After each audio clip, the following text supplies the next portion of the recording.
سارے تعلق رب سے جوڑو، کر دے گا وہ نظر کرم۔ اما بعد فاعوذ باللہ من الشیطان الرجیم، بسم اللہ الرحمن الرحیم۔ وَأَوْفُوا بِالْعَهْدِ إِنَّ الْعَهْدَ كَانَ مَسْئُولًا۔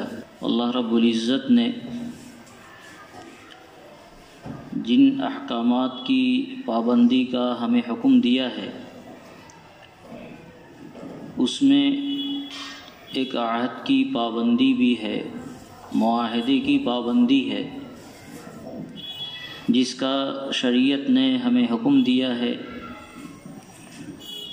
کہ جب معاہدہ کرو تو اس کی پابندی تمہارے ذمہ لازم ہے، اور اس کی خلاف ورزی پر اللہ رب العزت کے یہاں تمہاری پوچھ ہوگی۔ معاہدہ دو فرد کے درمیان بھی ہوتا ہے، دو جماعتوں، دو قوم کے درمیان بھی ہوتا ہے، دو ملکوں کے درمیان بھی ہوتا ہے۔ کسی بھی معاملے میں آپ کسی کام کے کرنے کا آپس میں معاہدہ کریں یا کسی کام کے نہ کرنے کا معاہدہ کریں اور اس میں خلاف شریعت کوئی کام نہ ہو، تو جب دونوں فریق نے، چاہے یہ دونوں فریق دو فرد ہوں یا دو جماعت ہو، اس نے اپنے ذمے کسی چیز کو لازم کر لیا تو اب وہ چیز اس کے ذمے لازم ہو گئی، اس کی پابندی کرنا اس کی ذمہ داری ہوگی۔ اور اگر کوئی پابندی نہیں کرتا ہے تو وہ شرعی طور پر بھی مجرم ہوگا اور قانونی طور پر بھی وہ مجرم ہوگا۔ اگر آپ اس کا معاملہ عدالت میں لے کر جائیں تو آپ حق بجانب ہوں گے اور آپ کے حق میں سنوائی ہوگی۔ شروع زمانے سے معاہدے کی پاسداری کا خیال رکھا گیا ہے۔ خود آقا صلی اللہ علیہ وسلم نے مختلف قوموں سے مختلف معاہدے فرمائے اور ان معاہدوں کو آپ نے نبھایا۔ ایسا بھی ہوا کہ دشمنوں نے اس معاہدے کی خلاف ورزی کی تو معاہدے کی خلاف ورزی پر انہیں اس کی سزائیں بھی بھگتنی پڑی، لیکن خود مسلمانوں کی طرف سے اور آقا نامدار تاجدار دو عالم صلی اللہ علیہ وسلم کی طرف سے جو معاہدہ کر لیا گیا، جو عہد و پیمان باندھا گیا، چاہے یہ اپنوں سے باندھا گیا ہو یا غیروں سے باندھا گیا ہو، اس کی مکمل پاسداری کی گئی، مکمل اس کا خیال رکھا گیا۔ اور اگر خدا نخواستہ جانے انجانے میں کسی سے معاہدے کی خلاف ورزی ہوئی تو اس کی بھرپائی بھی کی گئی ہے۔ ایک مشہور معاہدہ ہے صلح حدیبیہ کا۔ آقا صلی اللہ علیہ وسلم نے ایک خواب دیکھا کہ ہم بیت اللہ کا طواف کر رہے ہیں، عمرہ کر رہے ہیں، سعی کر رہے ہیں، حلق کر رہے ہیں۔ مکہ مکرمہ سے نکلے ہوئے کئی سال ہو گئے تھے، مکہ کی یاد لوگوں کو ستا رہی تھی، ایک تڑپ تھی کہ کب دوبارہ خانہ کعبہ کا دیدار ہو، اس کے طواف کا موقع ملے۔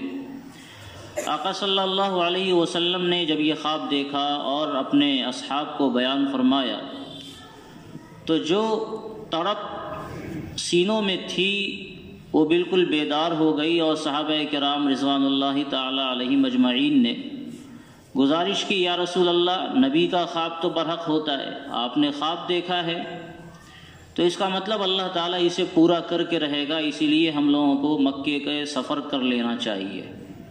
چنانچہ سفر کی تیاری کی گئی اور تقریباً 1500 صحابہ کرام کی ایک جماعت کے ساتھ آپ صلی اللہ علیہ وسلم مدینہ منورہ سے مکہ کی طرف تشریف لائے۔ حدیبیہ ایک مقام ہے مکہ مکرمہ سے تقریباً 20 کلومیٹر کے فاصلے پر، جس کا کچھ حصہ حرم میں ہے، کچھ حصہ حرم سے باہر ہے۔ اس مقام پر کفار مکہ نے آپ کو روک دیا، اور تفصیلی واقعہ ہے جس کو قرآن کریم نے بیان کیا ہے 26ویں پارے میں۔ سورہ فتح کی آیت اس سلسلے میں نازل ہوئی تھی، اور تفسیروں میں اس کے تعلق سے بڑی تفصیلی باتیں موجود ہیں، ان تفصیلات کو بیان کرنے کا یہ موقع نہیں ہے۔ بات صلح پر آ کر ٹکی، اور یہ طے ہوا کہ اس مرتبہ کوئی معاہدہ نامہ تیار ہو جائے اور اس کے مطابق کام ہو جائے، اسی پر دونوں فریق کا عمل ہوگا۔ اس میں کئی شقیں ایسی تھی جو بظاہر یہ لگ رہا تھا کہ مسلمانوں نے دب کر یہ معاہدہ نامہ لکھا ہے۔ سب سے پہلے جو شروعات ہوئی بسم اللہ الرحمن الرحیم، یہیں سے معاملہ الجھ گیا۔ کفار کا اصرار تھا کہ بسم اللہ الرحمن الرحیم نہیں لکھا جائے، پرانے طریقے کے مطابق بسمک اللہم لکھا جائے، وہ لکھا گیا۔ من محمد رسول اللہ لکھا گیا، یہ معاہدہ حضور صلی اللہ علیہ وسلم کی طرف سے ہے۔ اس پر بھی اعتراض کیا اعتراض کرنے والوں نے، تو آقا صلی اللہ علیہ وسلم نے ان کی بھی بات مان لی، من محمد ابن عبداللہ لکھا۔ اس کے بعد دو تین جو شقیں تھیں، وہ شقیں بظاہر مسلمانوں کے خلاف لگ رہی تھیں۔ اس میں ایک یہ تھا کہ مسلمان اس سال عمرہ نہیں کر سکیں گے، یہ واپس جائیں، اور اگلے سال عمرہ کے ارادے سے آویں، بغیر ہتھیار کے آویں۔ ان کے پاس صرف تلوار ہوگی۔ تلوار اس زمانے میں انسان کا ایک حصہ سمجھا جاتا تھا، اس کا تعلق ہتھیار سے نہیں ہوتا تھا، تو اس کے پاس صرف تلوار ہوگی، وہ بھی نیام میں ہوگی، اور مسلمان آویں 3 دن مکہ مکرمہ میں رہیں گے اور عمرہ کر کے یہ چلے جائیں گے۔ اس کے علاوہ ایک شق یہ تھی کہ مکہ سے جو کوئی آدمی بلا اجازت سرپرست، بلا اجازت گارجین مدینہ منورہ چلا جائے، اس کو واپس کیا جائے گا، اور مدینہ منورہ سے جو مکہ آ جائے اس کو واپس نہیں کیا جائے گا۔ یہ صلح بظاہر سب کو یہی لگ رہا تھا کہ یہ دب کر صلح ہو رہی ہے۔ ایک تو اتنے شوق اور اتنے ولولہ کے ساتھ صحابہ کرام کا یہ سفر ہوا تھا، اور لوگوں نے یہ دیکھا کہ یہ خواب دیکھا ہے آقا صلی اللہ علیہ وسلم نے۔ نبی کا خواب وہی ہوتا ہے، تو اس کو تو ہر حال میں پورا ہو کر رہنا ہے۔ یہ کیا طے ہو رہا ہے کہ اس سال آپ واپس چلے جائیں اور اگلے سال آپ آویں۔ یہ بڑا مسلمانوں کے لیے انتہائی صبر آزما لمحہ تھا، ایسے لوگوں کے لیے جس میں کسی کام کے کرنے کا جذبہ انتہائی اعلیٰ درجے پر پہنچا ہوا ہو، اور اس کو اچانک یہ کہہ کر روک دیا جائے کہ ابھی آپ یہ کام نہیں کریں گے، اس کو اپنے جذبات پر قابو پا لینا کتنا دشوار ہو سکتا ہے، یہ وہی لوگ سمجھیں گے جن کو اس طرح کے حالات سے دوچار ہونا پڑتا ہے۔ لیکن اللہ کے رسول صلی اللہ علیہ وسلم کا حکم تھا، اس لیے مسلمان آپ علیہ الصلاۃ والسلام کے سامنے سر تسلیم خم کیے ہوئے تھے، کسی کی مجال نہیں تھی کہ کوئی ایک لفظ بول سکتا ہے۔ آپ صلی اللہ علیہ وسلم نے حکم دیا کہ سب لوگ عمرہ کھول دیں، احرام اتار دیں، سبوں نے احرام اتارا اور پھر چلے گئے واپس۔ اگلے سال معاہدے کے مطابق تشریف لائے اور عمرہ کیا۔ اسی طرح یہ طے ہوا تھا کہ جو آدمی مکہ مکرمہ سے مدینہ منورہ جائے گا وہ بندہ واپس کر دیا جائے گا، اور جو مدینہ سے مکہ آ جائے اسے واپس نہیں کیا جائے گا۔ یہ عجیب سی شق تھی، اور مسلمانوں کو یہ لگا کہ ہمیں دب کر صلح کرنا پڑ رہا ہے۔ یہ اور بات ہے کہ اس سے فارغ ہو کر جب مسلمان یہاں سے واپس ہوئے تو قرآن کریم نے اعلان کیا انا فتحنا لک فتحا مبینا، مسلمانوں کو ہم نے فتح مبین عطا کیا ہے۔ اور آپ صلی اللہ علیہ وسلم نے لوگوں کو بتایا کہ اب اسلام اس کے بعد اتنی تیزی سے پھیلے گا کہ اس کا تصور تک تمہارے ذہن و دماغ میں نہیں ہو سکتا ہے۔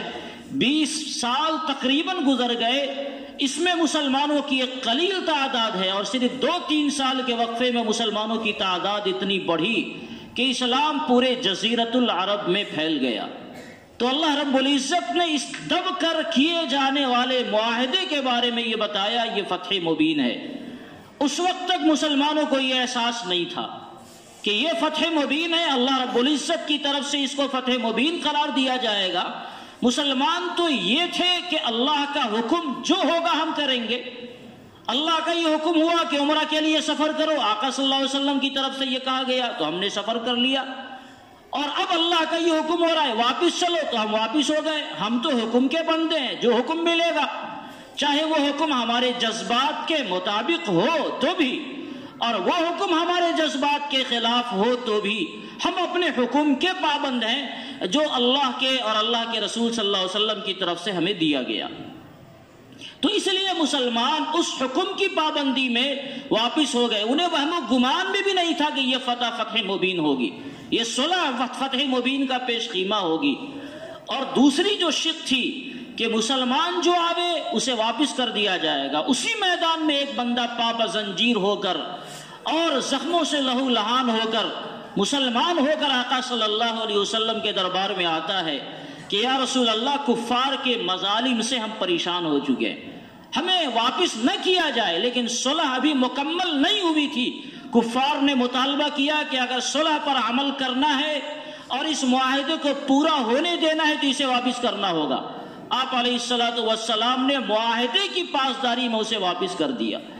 یہ ہے معاہدہ جو مسلمانوں کے درمیان کیا جاتا ہے، اور مسلمان اس معاہدے کی پاسداری کرتے ہیں کیونکہ اللہ تعالیٰ کا یہی حکم ہے، آقا صلی اللہ علیہ وسلم کا یہی فرمان ہے، آپ کی یہی تعلیمات ہے۔ اور یہ ایک نہیں، حضور علیہ السلام نے مختلف قبائل سے، مختلف جماعتوں سے، بلکہ بعض عجم کے حکمرانوں سے معاہدے کیے، اور اس معاہدے کی ایسی پاسداری کی گئی، ایسی پاسداری کی گئی کہ خدا کی قسم اس کی مثال ملنا اس روئے زمین پر مشکل ہے۔ نہ زمین نے ایسی کوئی مثال دیکھی ہوگی، نہ آسمان نے کوئی ایسا دیکھا ہوگا۔ یہ صورتحال معاہدے کی مسلمانوں کے تعلق سے شریعت نے جو مزاج ہمیں دیا، وہ مزاج یہ ہے جو میں نے بتایا۔ اس معاہدے میں یہ ضروری نہیں ہے کہ معاہدے کو باضابطہ کاغذوں پر تحریر کیا جائے تو معاہدہ ہوگا، بلکہ اگر یہ معاہدہ زبانی طور پر طے ہو گیا کہ ہم نے ایسا کیا، دوسرے فریق نے قبول کر لیا کہ ہم بھی اس کے پابند ہیں، تو یہ معاہدہ ہو گیا۔ اس کو زبانی کو تحریری طور پر لکھنے کے بعد یہ معاہدہ مکمل ہو جائے کوئی ضروری نہیں ہے۔ ہاں یہ ہے کہ شریعت نے یہ مزاج دیا کہ چونکہ اب تم دونوں ایک معاملے کی پاسداری کرو گے، اور انسان ہی تو ہے، چوک ہو سکتی ہے، بھول سکتا ہے آدمی، لہذا اس کو لکھ لیا جائے۔ صلح حدیبیہ کو بھی باضابطہ تحریر میں لایا گیا، اور بھی جو دوسرے معاہدات ہوئے اسے تحریر میں لائے گئے۔ تو معاہدات کو جو تحریر میں لایا گیا وہ صرف اس بنیاد پر کہ کل ہو کر آپس میں کوئی اختلاف نہ ہو جائے۔ یہ نہیں کہ کوئی فریق بھول جائے اور یہ کہے کہ میں نے تو یہ کہا تھا اور آپ کہے نہیں تم نے یہ کہا تھا۔ تو اس بھول چوک سے حفاظت کے لیے شریعت یہ کہتی ہے کہ جب تم کسی طرح کا معاملہ کرو، معاہدہ کرو، عہد کرو تو اس کو لکھ لیا کرو، تاکہ لکھنے کے بعد بھول چوک کا امکان کم سے کم ہو جائے گا۔ اس کا یہ مطلب ہرگز نہیں ہے کہ اگر آدمی معاہدہ کرے اور زبانی طور پر معاہدہ کرے نہ لکھے تو وہ معاہدہ نہیں ہوگا۔ اور یہ معاہدہ شریعت نے اس کو بڑا عام کیا ہے۔ آدمی اللہ رب العزت سے بھی ایک معاہدہ کرتا ہے۔ ہم اور آپ لا الہ الا اللہ محمد رسول اللہ کا کلمہ پڑھتے ہیں، اس کا مطلب ہم نے اللہ سے ایک معاہدہ کیا۔ یہ معاہدہ انسانوں سے بھی کرتا ہے، جس کی طرف میں نے اشارہ کیا۔ افراد سے کرتے ہیں، جماعتیں جماعتوں سے کرتی ہیں۔ اور جب آپ اپنی زندگی کو کھنگالیں گے، میں اس کی وضاحت کر رہا ہوں، تو آپ دیکھیں گے کہ بے شمار ایسے معاہدے ہیں جو روزانہ بلا ناغہ ہم کرتے جاتے ہیں۔ خرید و فروخت یہ ایک معاہدہ ہے، نکاح یہ ایک معاہدہ ہے، کسی کو کچھ دینا لینا یہ ایک معاہدہ ہے۔ چنانچہ فقہا نے ان سب کے لیے لفظ عقد کا استعمال کیا ہے۔ عقد نکاح بولا جاتا ہے، ہم لوگ بھی پڑھتے ہیں عقد پڑھا دیا۔ یہ عقد کا مطلب کیا ہوتا ہے؟ معاہدہ، عقد بیع، عقد اجارہ، عقد ہبہ۔ اس طرح فقہا نے اور جو حضرات اس لائن کے ماہرین ہیں، ان سب نے ان تمام معاملات کے لیے جو مالی معاملات ہیں ان کے لیے بھی شریعت نے لفظ معاہدہ اور لفظ عقد کا استعمال کیا ہے۔ معاہدہ صرف یہی نہیں کہ ہم دونوں آپس میں یہ معاہدہ کرتے ہیں کہ ہم دونوں ایک ساتھ رہیں گے، کوئی کسی کو برا نہیں کرے گا، کوئی کسی کے خلاف سازش نہیں کرے گا۔ دو ملکوں میں معاہدہ ہو جائے کہ ہم دونوں ایک ساتھ رہیں گے، وقت آنے پر دونوں ایک دوسرے کی مدد کرے گا. صرف یہی معاہدہ نہیں ہے، جو مالی معاملات ہوتے ہیں ان مالی معاملات کو بھی اسی طرح کے معاہدے کے ضمن میں شریعت نے رکھا ہے. اور میں نے بتایا کہ ان معاہدات میں تحریر کوئی فرض اور واجب نہیں ہے، وہ صرف یادداشت کے لیے ہے. ایک آدمی نکاح پڑھاتا ہے اور روزانہ ہم اس مثال کو دیکھتے ہیں. نکاح پڑھاتے ہوئے قاضی یہ کہتا ہے کہ میں نے فلاں بچی کا نکاح آپ سے پڑھا دیا، آپ نے قبول کیا. اس بندے نے کہا میں نے قبول کر لیا. اب بتاؤ کہ نکاح ہو گیا یا اس نکاح کو مکمل کرنے کے لیے باضابطہ رجسٹری کی ضرورت ہے؟ نکاح ہو گیا، کوئی تحریر آپ نہ بناویں، کسی طرح کا کوئی معمولی کاغذ پر بھی لڑکا اور لڑکی سے سائن نہ لیا جائے تو بھی یہ معاہدہ ہو گیا. کیا مطلب؟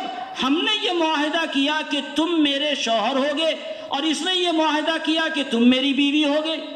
تو دونوں نے آپس میں شوہر اور بیوی ہونے کا معاہدہ کر لیا شریعت کے بتائے ہوئے اصول کی روشنی میں کہ دو گواہ موجود ہوں.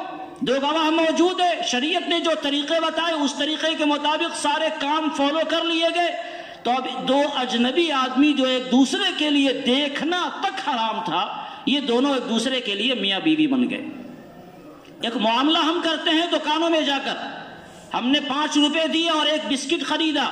اس کا مطلب ہم نے دکاندار سے ایک معاہدہ کر لیا، چاہے زبانی طور پر آپ اس کا اظہار کریں نہ کریں، لیکن آپ نے ایک معاہدہ کیا. کیا؟ دکاندار سے یہ کہتے ہیں کہ یہ 5 روپیہ تمہارا ہوا اور یہ بسکٹ ہماری ہوئی. دکاندار کہتا ہے مجھے منظور ہے. آدمی اس لفظ کو نہ بولتا ہے نہ اس کے لیے ذہن و دماغ میں کوئی حاشیہ خیال میں آتا ہے. 5 روپے آپ نے دیا، آپ کو ایک بسکٹ ملی، اس کا مطلب یہ ہے کہ دونوں نے ایک معاہدہ کر لیا کہ یہ پیسہ تمہارا ہوا اور اس کے بدلے یہ بسکٹ ہماری ہوئی. اب وہ بندہ وہیں پر کھڑے ہو کے بسکٹ کا پیکٹ کھولا اور پھاڑ کے کھا گیا تو دکاندار دوسروں کو شور مچا کر یہ کہے گا یہ بندہ میری دکان سے بسکٹ لے کر کھا گیا ہے.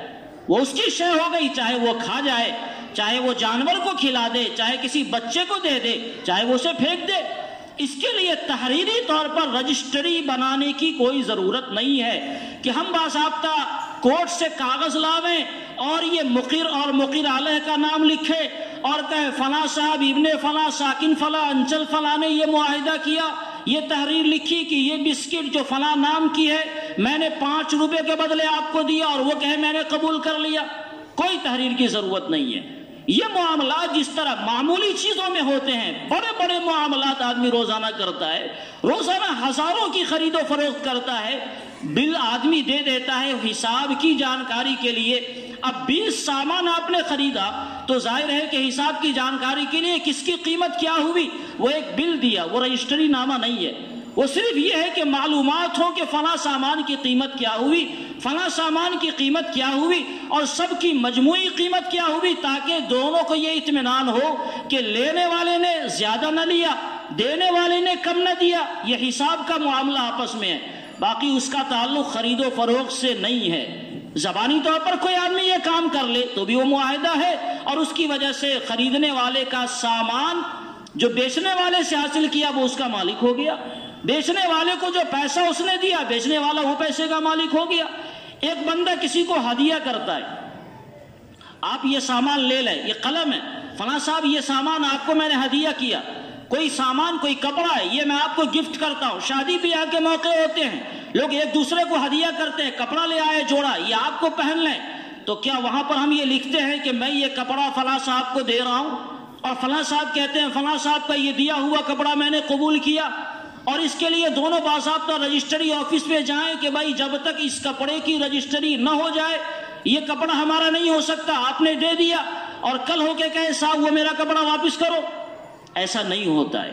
اس لیے نہیں ہوتا ہے کہ زبان کے اس معاملے کا شریعت نے اتنا زیادہ اعتبار کیا کہ ہماری گردنیں تو کٹ سکتی ہیں، زبان سے کیا ہوا وعدہ نہیں کٹ سکتا ہے.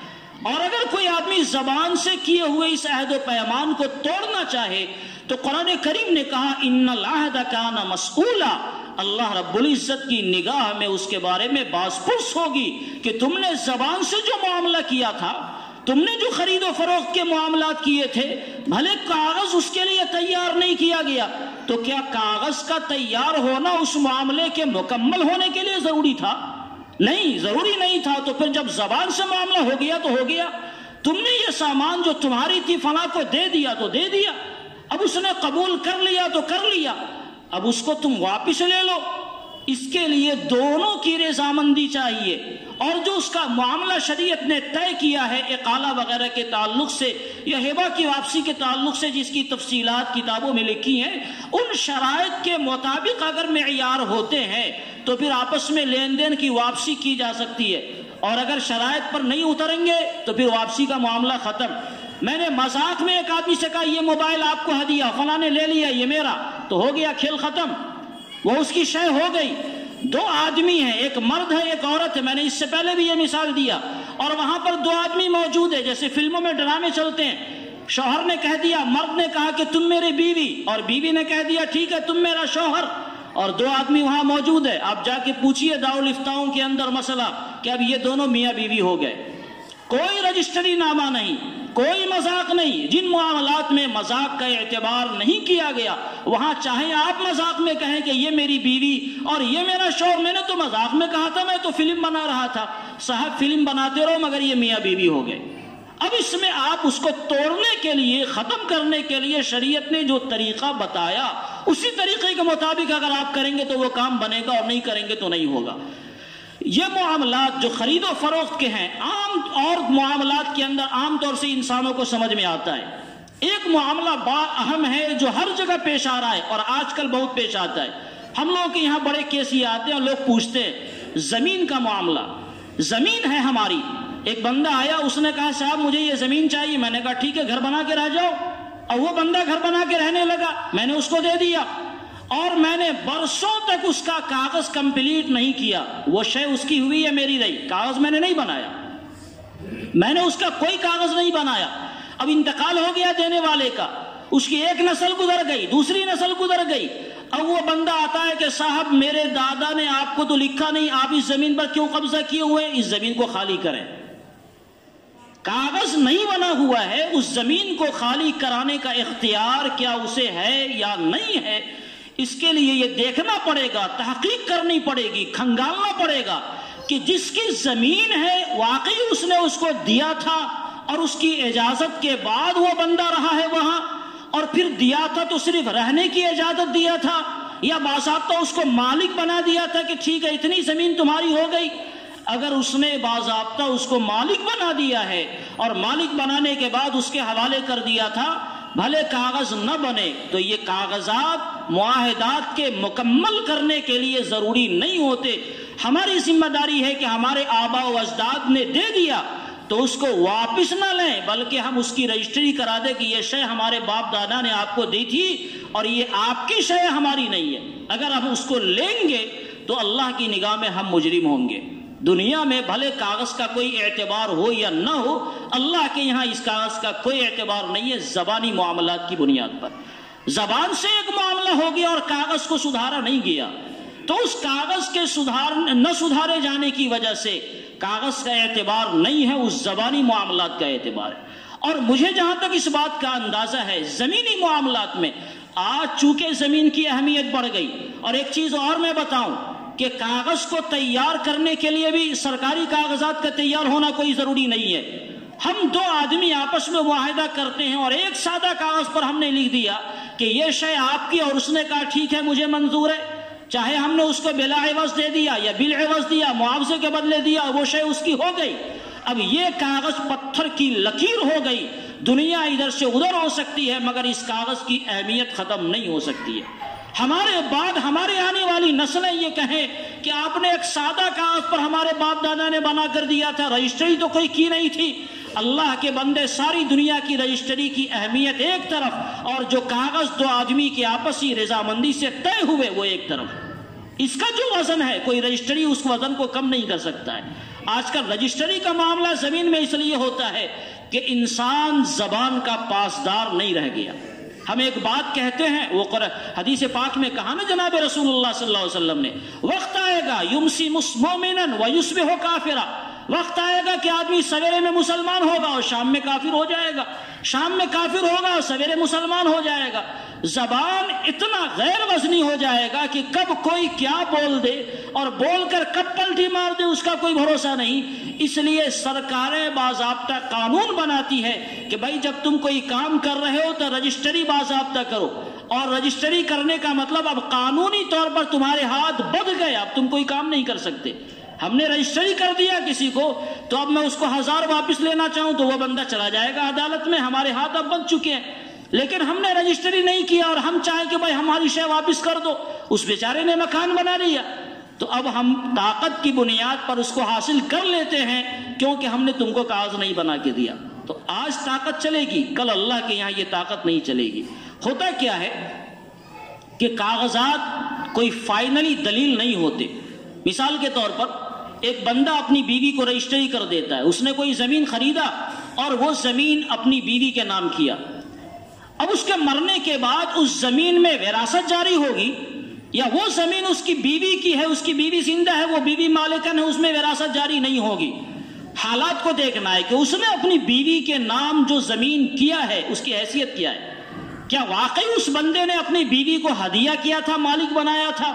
اس کی شکل یہ ہوگی کہ بھائی میاں بیوی ساتھ رہتے ہیں، بہت ساری زمینیں شوہر نے اپنے نام سے خریدی، اب اس کو یہ ہوا کہ یہ بیچاری شریک حیات ہے، زندگی بھر میرے ساتھ رہتی ہے، تو جہاں اور چیزیں ہدیہ کرتے ہیں اسے کوئی زیور بنا دیا اور لا کے اس کو دے دیا، تو کہا چلو آج تم رہتے ہو، تمہیں خوش کرنے کے لیے میں یہ زمین تمہارے لیے خریدتا ہوں اور یہ زمین میں تمہیں ہدیہ کرتا ہوں۔ اگر اس طرح کا معاملہ ہے تب تو وہ زمین اس بیوی کی ہو گئی، اب اس میں وراثت جاری نہیں ہوگی۔ لیکن کبھی کیا ہوتا ہے، عام طور سے زمین کا کاروبار کرنے والے ایسا کرتے ہیں کہ چونکہ اس کے نام سے بہت سارے کاغذات بنے ہوئے ہیں اور قانونی طور پر مشکل درپیش ہو سکتی ہے، تو مشکلات سے بچنے کے لیے کبھی اپنی بیوی کے نام، کبھی اپنے دوستوں کے نام، کبھی کسی اور قابل اعتماد شخص کے نام وہ بندہ رجسٹری کر گیا۔ اب یہ بندہ انتقال کر گیا، رجسٹری کر گیا، انتقال کر گیا، اتفاق سے نسلوں کو پتہ نہیں چلا، بعد میں جا کر یہ کاغذ ملا، تو جس بندے نے رجسٹری کیا تھا آج سے 100 سال پہلے، اب اس کی نسلیں آتی ہیں کہ بھائی وہ سامان مجھے واپس کر دو، میرے باپ دادا نے تمہارے نام یوں رجسٹری کیا تھا۔ اب اس کی نسل والوں کی نیت خراب ہو گئی، رجسٹری کیا تھا یوں، اس کی کوئی دلیل لاؤ، یہ تو کاغذ میرے باپ دادا کے نام لکھی ہوئی ہے۔ نہیں، وہ کسی مصلحت کی وجہ سے انہوں نے آپ کے باپ دادا کے نام کیا تھا، انہوں نے آپ پر اعتماد کیا تھا، انہوں نے آپ کو وکیل بنایا تھا، یہ نہیں کہ انہوں نے آپ کو ہدیہ کر دیا۔ محض کاغذ اس کے نام ہو جانے سے کوئی دلیل نہیں ہے کہ وہ شے اس کی ہو گئی۔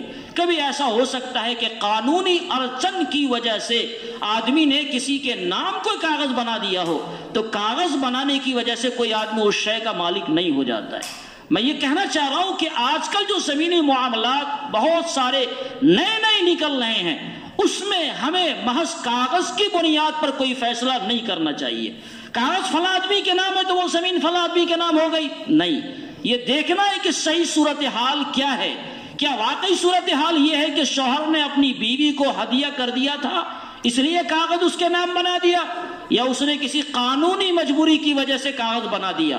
اور جب صحیح صورتحال کی تفتیش کے لیے ہم معاملے کی تحقیق کریں گے تو انشاءاللہ صحیح صورتحال تک اللہ تعالی ہمیں پہنچائے گا۔ اور اگر ہم نے کاغذ کی کھوج بھی اس لیے کی کہ ہر حال میں وہ زمین چونکہ کاغذی طور پر میرے نام ہے تو میری ہی ہو جائے، تو پھر آپ صحیح نتیجے پر نہیں پہنچیں گے۔ میرے پاس ایک بندہ ایک زمانے میں آیا دارالفتہ میں فتویٰ لینے کے لیے، فرائض کا مسئلہ تھا، اس نے زمین کا ایک مسئلہ بنا کے دیا۔ عام طور سے زمینوں کے مسئلے میں ہم لوگ یہ کرتے ہیں کہ تحقیق کرتے ہیں کہ بھائی کون مرا، کیسے مرا، پہلے کون مرا، بعد میں کون مرا، جو طریقہ ہوتا ہے اس طریقے کے مطابق ہمیں یہ سمجھ میں آیا کہ یہ بندہ جو کچھ بول رہا ہے اس معاملے میں سچائی نہیں ہے، جو اس نے تحریر کر کے دیا ہے اس میں کوئی صداقت نہیں ہے، اس میں کوئی صداقت نہیں ہے۔ ایک بندے کی وراثت ہو رہی ہے اور یہ بندہ اس کو محروم کرنا چاہ رہا ہے، تو اب وہ بندہ مجھے کیا پڑھاتا ہے کہ مولانا صاحب میں اس سے لے تھوڑے رہا ہوں، وہ زمین میرے قبضے میں ہے، فلاں بندہ مجھ سے مانگ رہا ہے، اس لیے میں نے یہ فرائض بنوائے کہ اس بندے کا حق نہ ہو۔ بھائی فلاں بندہ آپ سے مانگ رہا ہے اور وہ زمین آپ کے قبضے میں ہے، آپ ساری دنیا کی زمین اپنی طاقت کی بنیاد پر قبضہ میں کر لے تو اس کا مطلب تھوڑے ہے کہ جس کا حق ہے اس کا حق ختم ہو گیا۔ اگر قانونی طور پر، شرعی طور پر اس کا حق واقعی بنتا ہے تو کاغذ چاہے کچھ بولے، زبانی طور پر آپس میں جو معاملات ہو چکے ان معاملات کا اللہ رب العزت کے یہاں اعتبار ہے، یہ کاغذات اس کے مقابلے میں کوئی اہمیت نہیں رکھتے۔ عام طور سے یہ ہوتا ہے معاشرے میں، پہلے ہوتا تھا، اب تو انچ انچ کا حساب ہوتا ہے۔ پہلے یہ ہوتا تھا کہ ایک بندہ مکان بنا رہا ہے، اس بیچارے کے پاس زمین کم ہے، سہولیات نہیں ہے، اس کے بغل میں اس کا جو پڑوسی اللہ تعالیٰ نے اسے نواز رکھا ہے، اب یہ اپنے پڑوسی کے پاس، اپنے بھائی کے پاس، اپنے رشتہ دار کے پاس گیا کہ صاحب میں زمین مکان بنانا چاہ رہا ہوں اور میرا مکان بدگنیا ہو رہا ہے، میرا مکان اتنا کم ہو رہا ہے، اگر 2 ہاتھ 4 ہاتھ اگر آپ ذرا سی زمین ہمیں دے دیں تو ہمارا مکان بن جائے گا اور ہمیں وسعت ہو جائے گی۔ اللہ تعالیٰ نے اس بندے کو دے دیا، ٹھیک ہے صاحب بنا لیجیے آپ۔ اب اس بندے نے بنا لیا، وہ زمین پر مکان اس نے بنا لیا، سالوں برسوں رہنے کے بعد اس کی ایک نسل آتی ہے اور وہ کاغذ کی بنیاد پر پیمائش کرتی ہے، ناپتی ہے، تو کہتی ہے کہ ہماری زمین تمہارے گھر میں جا رہی ہے۔ کیوں صاحب ہماری زمین تمہارے گھر میں کیسے چلی گئی؟ اگر یہ زمین تمہارے گھر میں گئی ہوئی تھی تو اس بیچارے کا گھر جب بنا تھا اس وقت کیوں نہیں روکا گیا؟ جب اس وقت اس کا گھر بننے سے نہیں روکا گیا، اس کے اصل مالک موجود تھے، اس کا مطلب یہ ہے کہ اصل مالک نے اس کو باضابطہ وہ زمین ہدیہ کیا تھا، اور اس کو وہم و گمان میں بھی نہیں تھا کہ ہماری نسلیں ایسی کمینی آئیں گی جو کاغذ کی بنیاد پر کسی کا حق لینے کی کوشش کریں گی اور وہ کہیں گی کہ چونکہ ہماری زمین تمہارے گھر میں ہے لہذا گھر توڑو، یا یہ انتظار میں رہے کہ جب وہ بندہ گھر توڑے تو آپ طاقت کی بنیاد پر کہے کہ 2 ہاتھ میری زمین جا رہی، اتنا چھوڑو، اور اس بیچارے کو چھوڑنے پر مجبور کیا گیا۔ دنیا میں تو ایسا ہو سکتا ہے، لیکن اللہ کے یہاں ان العہد کان مسئولا، زبانی طور پر جو معاملات طے ہو جاتے ہیں ان معاملات کا اللہ کے یہاں ایسا ہی اعتبار ہے جیسے وہ پتھر کی لکیر ہو، چاہے کاغذ اس کے حق میں بولے چاہے کاغذ اس کے خلاف بولے۔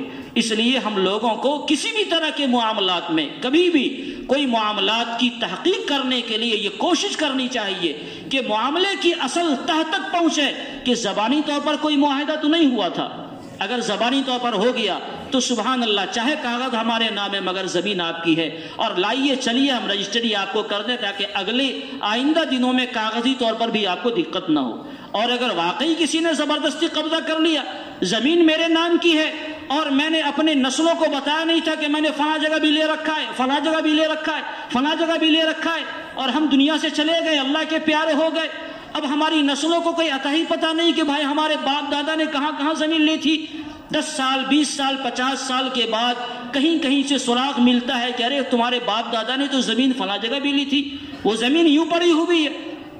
اور کوئی بندہ اس زمانے میں آیا، دیکھا زمین خالی ہے تو لاؤ اس زمین کو اقرار کر لو، اس لیے کہ اس کا کوئی پرسان حال نہیں، اس نے قبضہ کر لیا، اس کا کوئی کاغذ بنا لیا عارضی طور پر، تو اب اس بیچارے کو چونکہ پتہ نہیں تھا ویسی زمینیں نکل رہی ہیں، تو معاملے کی تحقیق کے بعد واقعی اگر یہ ثابت ہو جاتا ہے کہ آج زمین پر جس بندے کا قبضہ ہے اس کو ہمارے باپ دادا نے نہیں دیا تھا بلکہ لا علمی میں اس بندے نے قبضہ کر لیا، تو یہ زمین اس کی ہے، اس کی بھی ذمہ داری ہے کہ بھائی جس کی شے ہے اس کو واپس کر دے یا اس سے کوئی معاملہ کر لے، معاملے کی بنیاد پر زمین کو اپنے نام کر لے۔ تو میں یہ کہنا چاہ رہا ہوں کہ محض کاغذات معاملات میں اصل نہیں ہوتے، کاغذات اس لیے لکھے جاتے ہیں تاکہ یادداشت میں کبھی کوئی فرق آوے تو وہ کاغذ ثبوت کی بنیاد پر رہے اور اس کی بنیاد پر آدمی معاملہ کرے۔ انسان جو بھی معاملہ کرتا ہے، چاہے اس کا معاملہ اللہ سے ہو چاہے اس کا معاملہ بندوں سے ہو، یہ معاملہ چاہے سیاسی ہو، تجارتی ہو، مالی ہو، یا جس طرح کا بھی کوئی معاملہ ہے، زبانی کیا ہوا معاملہ اللہ کے یہاں ویسے ہی اعتبار ہے جیسے کا سرکاری کاغذات کے ذریعے دنیا کے قانونوں میں اس کا اعتبار ہوتا ہے، بلکہ اس سے زیادہ اس کا اعتبار ہے۔ امید ہے کہ یہ کچھ گزارشات جو میں نے ماحول کے پس منظر میں کہی ہیں اس کو سمجھنے کی کوشش کی جائے گی، اور اس کے ذریعے کبھی کسی بھی کے ساتھ کوئی معاملہ ہو تو صحیح صورتحال تک پہنچنے کی کوشش کی جائے گی۔ اللہ تعالی ہم سب کو دین کی سمجھ عطا فرماوے اور اس پر عمل کرنے والا بنائے۔ آمین۔ وآخر دعوانا ان الحمدللہ رب العالمین۔